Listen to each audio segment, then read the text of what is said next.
Baik pemirsa, masih bersama dengan saya Narin RA dan narasumber saya Dandim 0718 Pati Letkol Armet Timotius Berlian Yogi Ananto. Nah tadi sudah disinggung beberapa peran dari Kodim atau TNI Angkatan Darat ini untuk masyarakat Kabupaten Pati.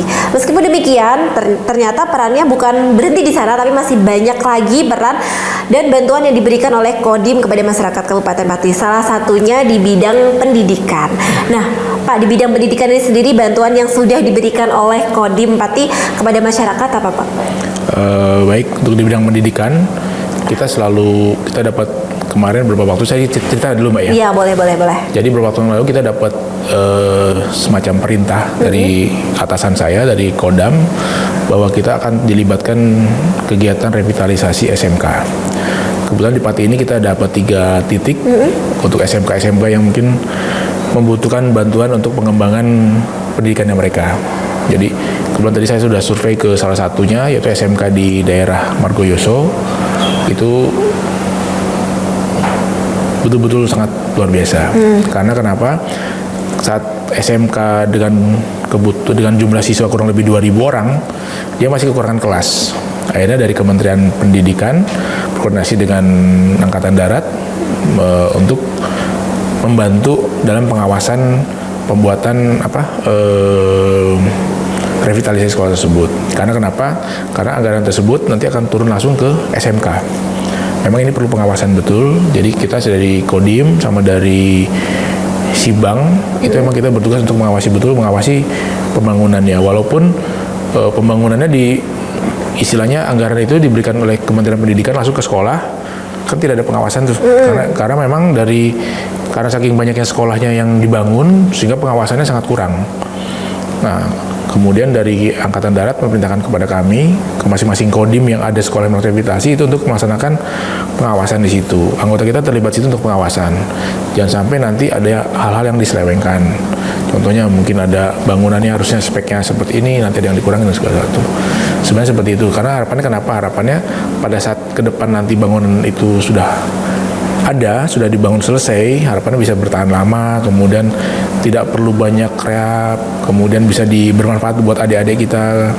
Kemudian apalagi tadi saya lihat ke salah satu SMK tadi, dia siswanya ada kurang lebih 2.000 orang. Kan cukup banyak sekali itu, 2.000 orang, dan di mana kekurangan kelasnya kurang, akhirnya dapat bantuan dari pemerintah untuk membangun revitalisasi, untuk merehab sekolah, membentuk kelas. Akhirnya harapannya bisa bermanfaat untuk adik-adik semua. Nah ini gimana sih cara untuk memastikan bahwa program pengerjaan dari rehabilitasi sekolah ini tidak mengganggu kegiatan belajar dan mengajar? Kalau tadi saya lihat di salah satu SMK tadi, memang sekolah kelasnya itu yang diperbaiki langsung disentralisasi ya, satu titik, satu situ, kemudian difokuskan, ditutup semua. Jadi emang siswa tidak terlibat dalam situ. Gitu. Jadi benar-benar safety dan aman dan sama sekali tidak mengganggu proses belajar mengajar. Oke, di bidang pendidikan lagi nih, masih di bidang pendidikan, salah satu bentuk bantuannya kan ada termasuk dengan akses jalan untuk sekolah. Pagi-lagi kita bisa ngeliat di medsos tuh banyak sekali yang kayak mau berangkat sekolah aja susah akses jalannya, kadang juga harus memutar jauh, kadang juga harus menyeberangi sungai, kadang juga jembatannya udah nggak layak. Nah ini apakah TNI juga memiliki program untuk bisa membantu akses jalan di bidang pendidikan ini lagi? Iya, ada. Kita ada program untuk jembatan Garuda ya. Kebetulan di Pati ini kita sudah membuat 4 titik, masih dalam proses pembuatan. Dari 4 titik itu kita sudah ada satu yang 100%. Nanti mungkin kalau teman-teman mau melihat, bisa melihat hasilnya di desa Poh Gading, di daerah Gembong ya. Itu kita sudah bikin jembatannya Amko namanya. Jembatan Amko yang ada bulatannya itulah. Betul-betul estetik. Kemarin bagus, dan jadi kita secara langsung kita mendorong desa untuk membangun desanya juga. Jadi kemarin jembatannya awalnya hanya dari kayu, dah lubang-lubang, kita bongkar, kita bikin arangko, dan sekarang sudah bagus, dan sekarang sudah masyarakat bisa lalu lalang di situ. Dan saya yakin itu sangat berguna sekali untuk pertama untuk pertanian. Lebarnya 3 meter Mbak. Otomatis 3 meter kan bisa kendaraan bisa lewat ya, kendaraan besar juga lewat. Tapi ya karena keterbatasan jalannya kecil, ya jangan truk yang besar lewat itu. Nanti malah karena kita lihat daya kemampuannya ya, karena yang jembatan Amko, akhirnya kita koordinasikan kepada desa. Pak desa ini nanti tolong jangan gunakan untuk kendaraan yang besar, kita bilang. emang kuat-kuat, tapi kan lama-lama nanti kan daya tahannya akan kurang. Akhirnya nanti mungkin dibatasi mungkin sekitar 3 atau 5 ton saja kendaraan pick up kecil lah yang bisa lewat gitu. Kalau kendaraan besar ya saran saya jangan, mungkin agak biar bisa bertahan lama ya kadang. Tapi saya yakin kalau hanya buat masyarakat lalu lalang itu sudah sangat membantu sekali. Kemudian kita juga lagi buat jembatan gantung di daerah Kayen, di desa Kayennya. Itu kemarin jembatan yang sudah rusak. Kemarin saya tinjau sana juga sudah proses 20-30. Ya mudah-mudahan akhir bulan kita sudah selesai lah, mudah-mudahan kalau tidak ada kendala. Oke. Nah, menarik banget kan, ternyata memang bantuan dari Kodim ini kepada masyarakat itu sangat beragam sekali, sangat banyak sekali, dan semua menyentuh hal-hal yang sangat vital sekali bagi masyarakat, mulai dari akses jalan, infrastruktur, kemudian juga program air bersih, dan kemudian juga ada tadi kita bahas adalah masalah di bidang pendidikan. Tapi tidak hanya sampai di sana saja, karena ternyata peran dari Kodim ini juga menyentuh di bidang ketahanan pangan. Nah, untuk bisa tahu sebanyak apa dan sebesar apa sih peran dari Kodim di ketahanan pangan ini, kita langsung tanya aja kepada narasumber saya. Pak Dandim ini jadi bertanya-tanya nih, di bidang ketahanan pangan sendiri itu apa sih yang sudah dilakukan oleh Kodim atau TNI ini untuk masyarakat? Baik, untuk ketahanan pangan kita ada program namanya pendampingan Babinsa. Jadi seperti yang kita tahu bersama, saat mungkin sebelum didampingi Babinsa, banyak para petani yang apabila sudah panen itu hasilnya dia dibeli atau dijual murah oleh tengkulak. Nah, untuk menghindari tengkulak tersebut, kita menerjunkan para Babinsa. Itu awalnya dia mendata. Misalnya hari ini kira-kira berapa hektar sih yang akan dipanen. Nah, langsung datangi sama Babinsa, dikawal sama Babinsa. Kemudian Babinsa koordinasi dengan Bulog Pati khususnya. Pak Bulog, ini kita ada yang panennya, tolong segera dibantu. Sehingga saat itu anggota Bulog langsung turun ke lapangan, langsung membeli harga sesuai dengan yang dianjurkan oleh pemerintah, yaitu 6.500 minimal. Jadi ikut bantu menstabilkan harga. Betul. Kemudian juga selain itu juga Babinsa bisa kita di lapangan, selain mengawal itu juga, kita juga mengawal masalah distribusi pupuk. Karena pupuk ini kan kadang-kadang banyak yang diselewengkan ya, Mbak ya. Nah, itu kita kawal, jangan sampai nanti ada permainan harga di bawah. Itu akan merugikan petani juga. Kemudian selain itu di Kodim juga kita punya program unggulan, Mbak. Program unggulan kita namanya Mikroba PA63 WD05 Pati. Itu khusus saya bawa dari sebelum di sini kan saya di Sumatera, di Martapura, di Sumatera Selatan. Saya bawa ke sini karena saya lihat di sana sudah dikembangkan oleh satuan sebelah satuan saya, karena dulu waktu saya di Danion sebelah saya kan ada pusat latihan tempur. Di sana dia mengembangkan pertanian, karena memang di sana kan lahannya kering ya, kering, susah, tandus, tapi begitu di sana bisa berhasil.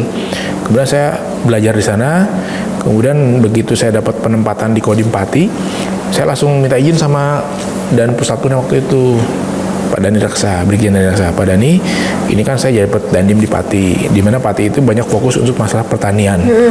Ini boleh nggak saya bawa ke sana untuk membantu masyarakat yang ada di sana, yang ada di Pati. Dan alhamdulillah sekarang sudah berjalan kurang lebih setahun, sudah banyak yang mendapat hasilnya. Sudah banyak yang kita sudah punya relawan mikroba, itu di tiap kecamatan, di tiap desa sudah hampir ada. Jadi para pengguna mikroba ini sudah semakin banyak di Pati ini, dan hasilnya mereka sudah dapat manfaatnya untuk di bidang, sebenarnya berguna banyak sekali nih, Pak. Yang pertama di bidang pertanian, mikroba ini fungsinya sebenarnya bukan pupuk, dia adalah mikroba untuk menyuburkan tanah. Jadi saat ini kita tahu bahwa tanah ini kan unsur haranya udah semakin sedikit ya. Karena kenapa? Karena penggunaan pupuk kimia yang sangat berlebihan. Nah, penggunaan pupuk kimia berlebihan itu otomatis mikroba alami dalam tanah itu akan berkurang. Karena kami pernah baca di beberapa literatur waktu itu, jadi untuk penggunaan pupuk N natrium atau NPK yang bisa dengan N itu tidak bisa diserap seluruhnya oleh tumbuhan, pasti akan mengendap di tanah. Itu yang menyebabkan mungkin pada saat waktu saya kecil dulu kita tanam apapun cepat kan, tapi begitu sudah kesini tanam pun agak susah dan hasilnya berkurang. Nah, dengan adanya mikroba ini dia akan membantu untuk mengurai zat-zat racun-racun tadi yang tersisa di tanah, sehingga otomatis tanah akan lebih gembur, kemudian nutrisi yang dibutuhkan oleh tumbuhan akan lebih mudah terserap. Nah, kemudian kami bawa ke sini ke Pati, kemudian kami laporkan ke Pak Bupati, dan Pak Bupati kebetulan waktu itu responnya sangat bagus dan ikut membantu. Kemudian saya bikin relawan, atau relawan ada satu contohnya itu di Desa Baliadi, mungkin sekarang kepala desa sudah almarhum Pak Pak siapa namanya itu, Pak lupa saya namanya. Begitu saya bawa ke Pati ini, kemudian saya laporkan ke Pak Bupati respon. Pak Bupati Pak Sudeo waktu itu respon. Karena kenapa? Karena beliau punya program 1 hektar 10 ton. Oh iya. Sehingga dengan adanya bantuan atau dengan inovasi yang saya berikan, harapan dia programnya beliau bisa berhasil, dan itu bisa berhasil di Desa Baliadi. Waktu itu almarhum Kepala Kadesnya, dia menanam dengan menggunakan, dia nanamnya 2. Yang satu full organik dengan hanya menggunakan pupuk organik dan mikroba. Kemudian dengan pupuk kimia dan mikroba. Hasilnya ternyata yang pupuk kimia dan pupuk organik dan mikroba itu bisa 9,2 ton kalau salah. Mungkin ada waktu itu di linknya kami di Kodim, ada kami waktu itu panen bersama dan berhasil. Nah, kemudian yang dengan menggunakan pupuk kimia dia bisa 10 ton lebih. Itu pasti satu hal yang luar biasa ya. Karena wah, bisa berhasil nih, ternyata barang itu bisa bagus gitu loh. Nah, kemudian saya pribadi juga nanam. Saya pribadi waktu itu bekerja sama dengan BRMP, dengan Balai Balitan, Iya. Balai Penelitian Pertanian yang ada di Jaken. Itu kami pinjam lahan kurang lebih 1 hektar. Saya bilang sama kepala BRMP, Pak, ini saya punya inovasi nih Pak. Saya pengen mengembangkan, membantu petani. Kita menggunakan mikroba ini, kita kembangkan, harapan kita hasilnya dengan bisa meningkat. Kita coba, kemudian memang dari sekian beberapa petak-petak lahan, kita berbeda sendiri. Karena biasanya yang di lahan tersebut cuma dapat 3-4 ton. Begitu kita tanam tersebut, dari 1 bulir padi saja, satu batang padi, itu bisa sampai 35-45 tunas baru. Jadi lebih rimbun kan, lebih rimbun. Banyak lah. Lebih banyak. Kemudian kita hitung bulirnya, kita sampai hitung bulirnya, Pak. Bulirnya kita hitung. Per satu-satu kayak gitu. Satu-satu ya kita hitung. Karena saya kan pengen meneliti ya ini. Iya, ini apa sih? oke. Nah, begitu kita hitung itu sampai 130-150-an bulir. Lebih banyak daripada. Lebih banyak.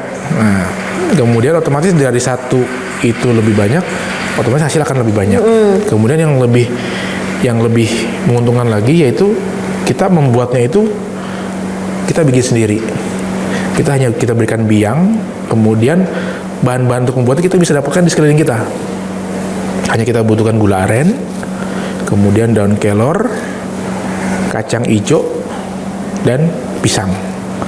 Itu kita blender semua, kita campur air, nanti kita kasih biangnya mikroba tersebut. Kita tunggu beberapa hari, beberapa hari, kemudian nanti apabila sudah ada fermentasi dalamnya, sudah bau-bau alkohol, baru bisa digunakan. Gitu. Jadi bukan hanya fokus di pertaniannya, tapi juga sampai di mikrobanya Betul, tadi ya, mengembangbiakan atau membudidayakan mikroba tersebut. Mungkin masyarakat lebih mudahnya apa? Karena barang ini kan murah. Kita berinya kita kasih dari Kodim, sudah kita sebar ke Koramil, ini kita kasih gratis. Mikrobanya gratis. Yang penting mereka para petani siapin bahannya saja. Bahannya ini siapin dah, nggak apa-apa. Kita coba dulu mungkin 1 galon, karena kita bisa membuatnya 1 galon, dan 1 galon itu bisa kita gunakan 2 kali sampai 3 kali gitu. Dan hasil yang digunakan di bidang pertanian tadi contohnya saya sudah sebutkan tadi, kemudian di bidang perikanan juga bisa. Jadi itu bisa digunakan juga di perikanan. Multifungsi, Pak. Jadi kalau di perikanan sendiri bagaimana untuk mengaplikasikannya? Saya ada beberapa relawan mikroba kami yang ada di daerah Tayu apa Margoyoso ya kalau salah. Ya. Pertama di Desa Bakalan, Duku Seti. Itu kan ada teman-teman pengguna mikroba, dia yang menebarkan bibit ikan nila salin. Itu dipakai mikroba di situ. Dia pakai sudah lama, makanya sebelum saya kesini dia sudah pakai duluan. Dia awalnya satu hamparan kurang lebih 1 hektar, dia cuma dapat 3 ton. Kemudian dikasih cuma dituangkan ke kolamnya saja, disebar-sebarkan kolamnya saja. Dia selama kurang lebih 2 tahun 3 tahun dia bisa meningkat menjadi 8 ton. Dan memang mikroba ini kalau di perikanan itu fungsinya banyak sekali karena mikroba ini dia memakan amoniak. Dia memakan amoniak, kemudian dia mengeluarkan kotoran sejenis asam amino. Nah, asam amino itu dibutuhkan untuk membentuk makanan dari plankton-plankton.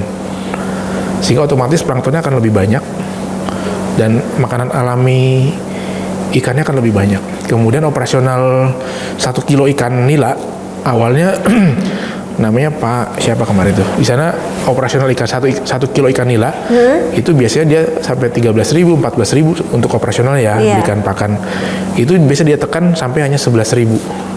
Otomatis luar biasa ya. Otomatis keuntungannya kan bagi petani lebih besar. Makanya tergantung nanti harga di pasaran. Kalau harga mungkin 20.000 dia udah untungnya 9.000 atau 8.000 lah udah untungnya. Apa kalau harganya lebih naik pasti kan untung lebih. Itu membuat petani sejahtera, peternak sejahtera, perikanan sejahtera. Perikanan sejahtera. Dan itu tadi juga bisa digunakan di peternakan. Ya, bisa. Apa itu peternakan yang bisa digunakan dengan memanfaatkan mikroba tadi? Yang pertama untuk di peternakan itu bisa kita semprot di di makanannya. Unggas.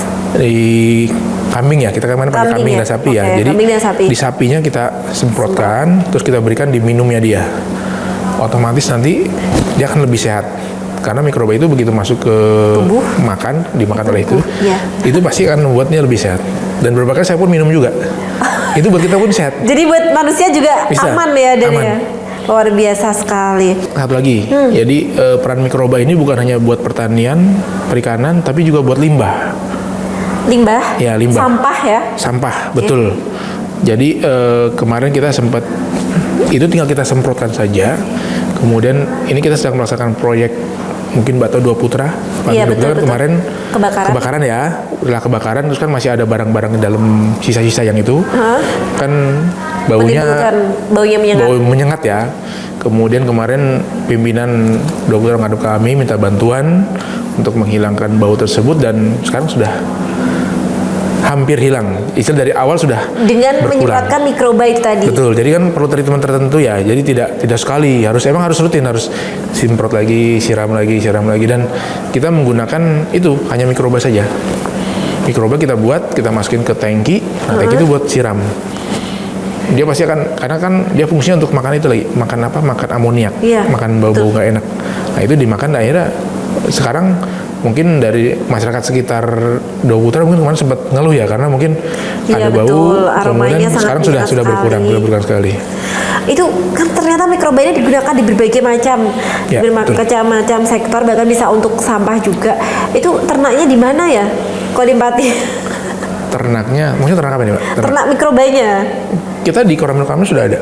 Jadi simpel aja ya. Misalnya kalau orang-orang di perumahan tuh pengen ternak mikroba, itu bagaimana? Mudah. Silakan datang ke Kodim, ke Koramil. Kalau ada Babinsa, silakan tanya sama Babinsa. Minta mikrobanya saya nanti sama Babinsa. Kita sudah kembangkan di masing-masing Koramil ada. Cuma mungkin karena kesibukan dan segala itu mungkin ada yang sempat hilang, tapi nanti kita buatkan.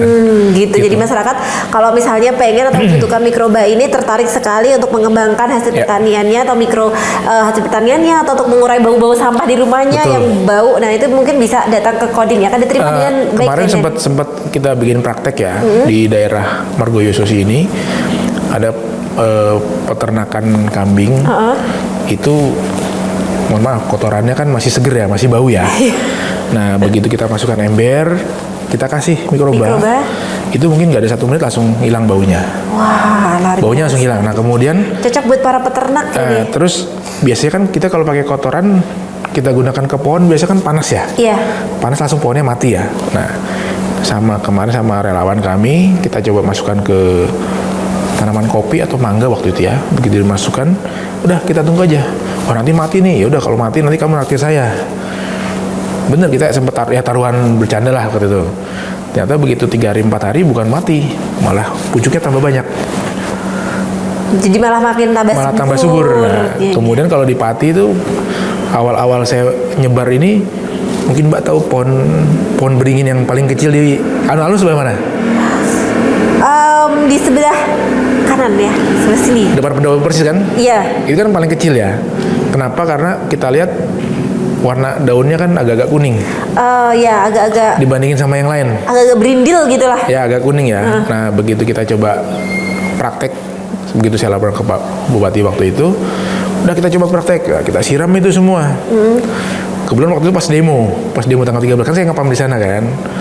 Saya waktu itu aneh, perasaan ini kemarin pohonnya agak kuning, tapi begitu kita siram yang kedua kali, itu sama tim saya siram sekali, terus muter lagi siram lagi, langsung hijaunya beda.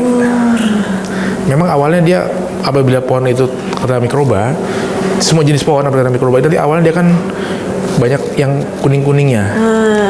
Itu menandakan diambil racunnya. Yang racun-racunnya kan dikeluarkan dulu semua, nanti akan timbul yang baru-baru. Kayak gitu ya. Jadi saya pun awalnya nggak percaya, tapi begitu makanya saya kan sebagai pencetus mikroba ini kan saya harus mencoba, dan akhirnya ya itu buktinya saya coba yang di pertanian di padi. Pertama dia lebih banyak ini ya bulirnya lebih banyak, batangnya lebih banyak. Kemudian dibandingkan dengan sawah-sawah kiri kanan ya, itu lebih padat. Lebih padat, lebih subur. Beda lah ngeliatnya lah gitu itu. Dan lebih pulen lah ya, kalau beras tuh pulen gitu ya. Mungkin kalau masyarakat Pati mau mencoba, silahkan nanti kita bantu, kita nggak minta biaya kok. Yang penting siapin bahannya saja, nanti kita datang kita ajarkan. Sementara tim kita sudah berapa putaran keliling Pati sudah semua keliling, cuma tinggal mungkin masyarakat kan masih bingung ya, percaya apa enggak ya, ini benar apa enggak. Kadang-kadang kan takutnya begitu nyoba nanti dimintain uang untuk beli. Kita free, murni kita bantu untuk masyarakat. Tinggal masyarakat itu memilih mau pakai apa tidak. Gitu. Ya, itu tadi salah satu bentuk atau peran dari Kodim sendiri terhadap sektor ketahanan pangan nih Pak. Betul. Sampai saking banyaknya nih dan saking banyaknya kontribusi yang dilakukan oleh TNI di bidang ketahanan pangan ini, sampai ada yang bertanya nih, apakah prajurit ini mau beralih profesi menjadi seorang petani? Nah ini silakan dan dijawab. Tidak ya, sebenarnya kita tidak beralih menjadi petani, cuma kita hanya memberikan support, memberikan bantuan, memberikan pelajaran, pengetahuan, sehingga harapannya petani-petani di Pati bisa lebih modern, lebih berpikir lebih positive thinking, kemudian lebih menuju kesejahteraan yang lebih tinggi. Nah tentunya hasilnya lebih hasilnya maksimal. Ya bukan buat kita, hasilnya buat para petani gitu. Karena ketahanan pangan ini juga akan bisa berpengaruh ya untuk ketahanan nasional juga. Betul. Dan karena Pati ini kan termasuk salah satu lumbung pangan yang di Jawa Tengah ya, nomor 3 atau nomor 4 saya. Nomor 3 deh. Nomor 3 ya, nomor 3. Kalau nggak salah, atau kalau belum bergeser ya. Ya mudah-mudahan naik jadi nomor 2. Iya, amin. Nomor 1 juga nggak apa-apa. Dan oke, dan ternyata dari program ketahanan pangan itu juga punya program namanya Bersatu dengan Alam. Mungkin bisa dijelaskan ini program Bersatu dengan Alam tuh program yang seperti apa nih? Bersatu dengan Alam itu kemarin waktu sebenarnya ini kebetulan TMMD ya. Tapi kita tetap laksanakan secara rutin, kita laksanakan juga. Jadi Bersatu dengan Alam ini ini saya punya program baru cita-cita sih Pak. Cuma yang sudah berjalan kita banyak. Yang berarti program Bersatu dengan Alam ini ada programnya dan Yogi sendiri? Bukan, dari pusat. Dari Bapak Kasat. Di mana kita lihat pertama di Pegunungan Kendeng. Kan sudah kering ya. Sudah banyak berubah fungsi menjadi kebun-kebun jagung ya. Nah, itu saat ini fokusnya kita akan merubah Pegunungan Kendeng yang awalnya kebun jagung menjadi kebun alpukat atau kebun mangga. Tanaman keras dan berproduksi. Harapannya kenapa? Karena yang pertama, daripada ditanam jagung nanti akan lama-lama akan kena hujan, akan abrasi. Tapi apabila ditanam tanaman keras, itu nanti bisa bertahan, pohonnya bisa bertahan, kemudian airnya yang ada ke bawah tanah itu juga tetap lebih banyak. Karena kenapa? Karena pengalaman kami kemarin waktu TMMD kemarin di Desa Godo juga sama. Kita nanam pohon. Ternyata begitu kita tanam, selisih 2 hari 3 hari udah hilang pohonnya. Kemana itu? Nah itu nggak tahu. Akhirnya tapi ya nggak apa-apa, kita jangan patah menyerah seperti itu. Akhirnya kita tanam lagi, jangan sampai kalah. Nah, akhirnya kebetulan di sana kan ada Yontepe baru. Nah harapan kami Yontepe yang ada di situ ikut membantu untuk menjaga tanaman-tanaman yang sudah kita tanam sana, sehingga bisa sebenarnya bukan buat kita, buat masyarakat sendiri nanti yang akan menerima manfaatnya gitu loh. Karena bukan apa-apa, karena kalau lahan itu sudah gundul, otomatis nanti karena banyak bencana nih. Repot betul. Banyak bencana, mulai dari mungkin banjir, mungkin tanah longsor, mungkin apa itu ya, banyak lah pokoknya nanti. Jadi Bersatu dengan Alam ini adalah salah satu program penghijauan yang dilakukan oleh Kodim Kemudian kita juga Tanam mangrove juga ada kemarin di daerah Duku Setia. Iya. Di pantai apa itu? Pantai Idola atau apa itu masalah? Pantai Idola ya. Kita tanam berapa ribu pohon di situ. Ya, alhamdulillah sampai sekarang masih hidup semua karena kepedulian dari masyarakat setempat. Kemudian kita juga menyebar apa? Bukan bibit apa? Menyebarkan burung perkutut. Burung perkutut untuk apa itu dan disebar dong? Karena kami percaya ekosistem itu kan berputar. Kalau satu ekosistemnya diganggu, itu pasti keseimbangan lahan akan terganggu. Okay. Contohnya saat ini kita di Pati ini kan musim kemarau ini banyak laporan kemarin ada beberapa wilayah yang populasi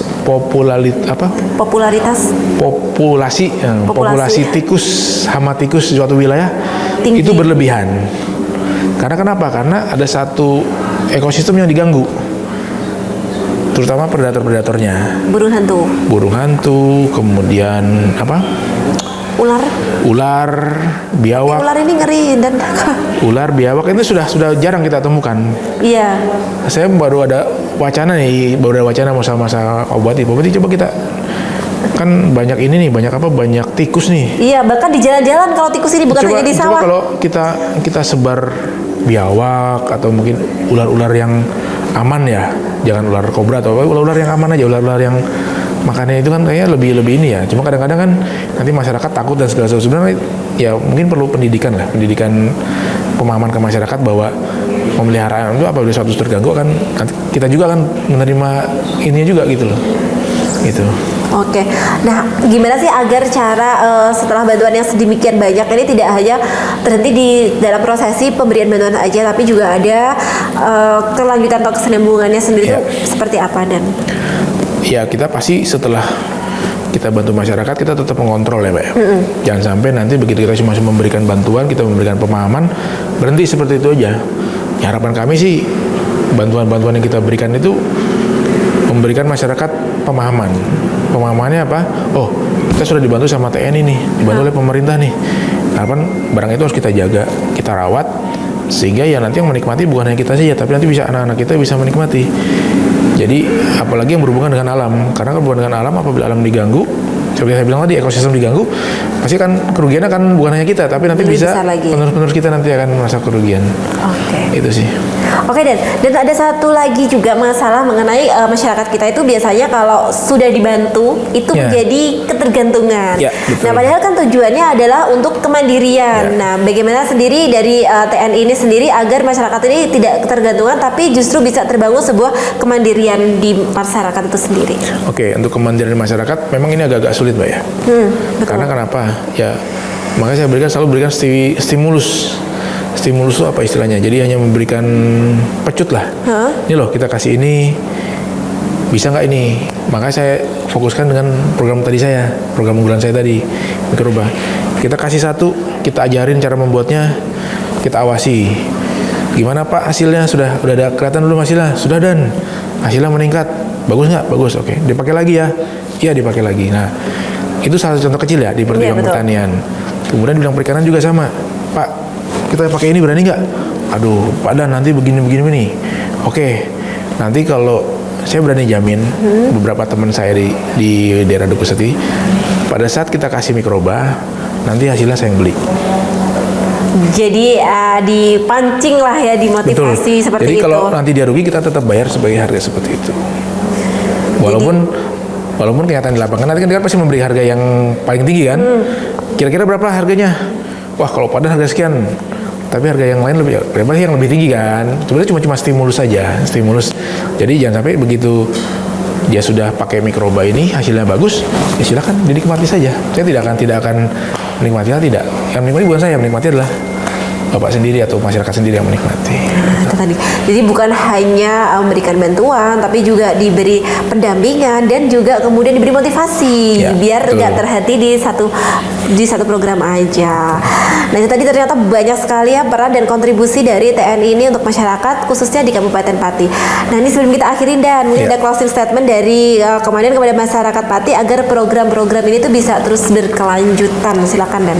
Baik, pada seluruh masyarakat Pati, saya mohon dukungan, bantuan dari masyarakat semua untuk selalu mendukung semua program pemerintah yang dilaksanakan oleh pemerintah daerah ataupun TNI ataupun Polri yang sampai ke titik yang paling rendah, dalam artian sampai ke masyarakat paling bawah ataupun ke desa-desa.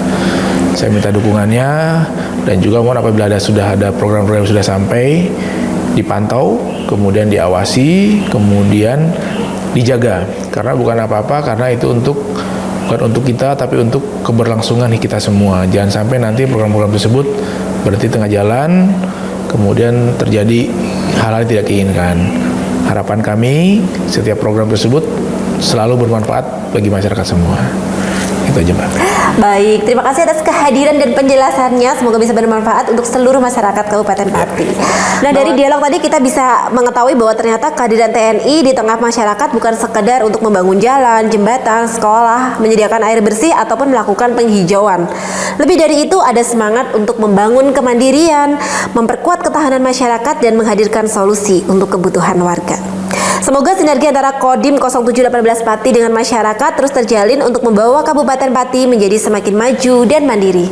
Saya Dalin RA pamit undur diri. Saksikan terus program-program lainnya hanya di Lingkar TV.